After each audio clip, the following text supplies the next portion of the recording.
राधे राधे बहनों, जय श्री कृष्णा। आप सभी लोगों को पहले नवरात्रि की शुभकामनाएं। माता रानी आपकी झोली खुशियों से भर दें, आपकी हर मनोकामना पूर्ण हो। सभी लोग पूजा करते हैं, माता रानी के आगमन के सभी लोगों को इंतज़ार रहता है। लेकिन आप लोगों ने देखा होगा कि किसी किसी को बहुत सारी खुशियां मिल जाती हैं, अचानक ही धन प्राप्त हो जाता है, घर में सुख शांति आ जाती है। लेकिन थोड़ी सी ही पूजा से बहुत सारे लाभ प्राप्त हो जाते हैं। और कुछ लोग बहुत समय से पूजा करते हैं लेकिन उन्हें उतना फल प्राप्त नहीं होता, उतना माता रानी की कृपा प्राप्त नहीं होती।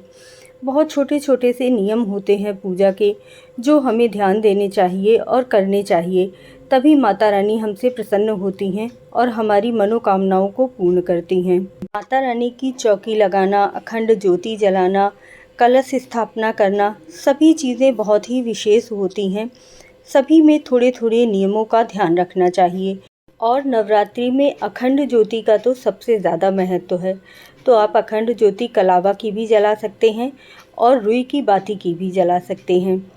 कलावा में क्या होता है ना कि बहुत सारे धागे होते हैं, तो कभी कभी वो जब जलने लगते हैं तब उन्हें निकालना बहुत मुश्किल हो जाता है। इसीलिए रुई की ज़्यादा अच्छी रहती है। आपको लंबी बाती ही प्रयोग करनी है। कहा जाता है कि इससे लक्ष्मी माता जल्दी आकर्षित होती हैं और आपकी अखंड ज्योति भी आपको पूरा फल प्रदान करती है। आप थोड़े से प्लेट में पुष्प डाल लीजिए, स्वास्तिक का निशान बना लीजिए। स्वास्तिक का निशान शुभता का प्रतीक माना जाता है और लक्ष्मी माता को आकर्षित करता है। अखंड ज्योति के साथ कभी भी आरती नहीं करनी चाहिए। उसके लिए आपको एक अलग दीपक प्रज्वलित करना चाहिए। कभी भी अखंड ज्योति खाली नहीं जलाई जाती है। कुछ विशेष चीज़ों का ध्यान रखकर अखंड ज्योति अगर आप जलाते हैं तो आपके घर में अन्न का, धन का और शांति का हमेशा वास रहता है। लक्ष्मी माता प्रसन्न रहती हैं, गणेश भगवान प्रसन्न रहते हैं। तो बहुत सारी चीज़ें हैं। अगर आप इस वीडियो को पूरा देखेंगे तभी समझ पाएंगे, इसीलिए वीडियो को स्किप मत कीजिएगा और पूरा देखिएगा। सबसे पहले तो आपको अक्षत ज़रूर डालने हैं।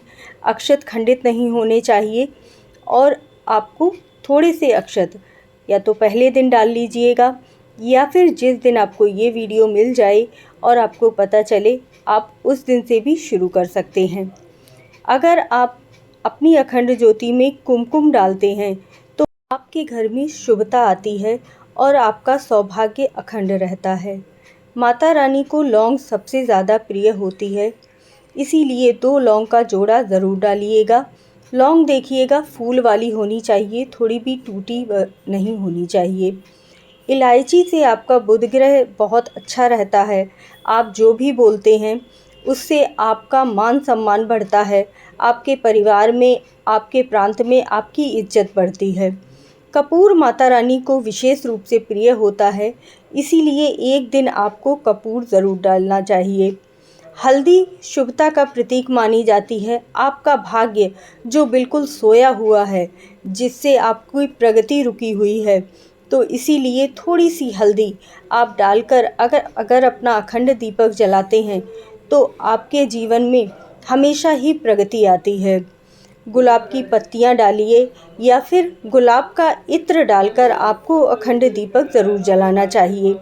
यह सभी चीज़ें हमारे घर में सुख और शांति लेकर आती हैं, प्रगति लेकर आती हैं। उस परिवार से माता रानी का आशीर्वाद कभी समाप्त नहीं होता जिसमें इस प्रकार से अखंड ज्योति जलाई जाती है।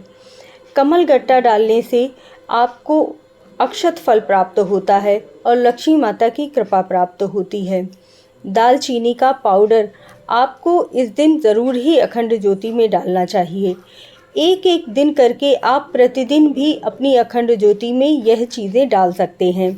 अगर आप अखंड ज्योति नहीं जला रहे हैं तो आप जो भी दीपक जलाएं जिससे माता रानी की आरती करें, उस दीपक में भी यह सारी चीज़ें डाल सकते हैं। चाहे तो प्रतिदिन डाल सकते हैं, नहीं तो आप एक एक दिन करके भी डाल सकते हैं। प्राप्ति के लिए सुपारी और सिक्का डालना भी बहुत शुभ माना जाता है। आप जब इन छोटी छोटी बातों को ध्यान में रखते हुए माता रानी की अखंड ज्योति जलाएंगे या फिर जो भी दीपक जलाएंगे, अगर आपने व्रत नहीं किया है और आप सिर्फ दीपक से माता रानी की आरती कर रहे हैं, तब भी आप ये उपाय कर सकते हैं। जय माता।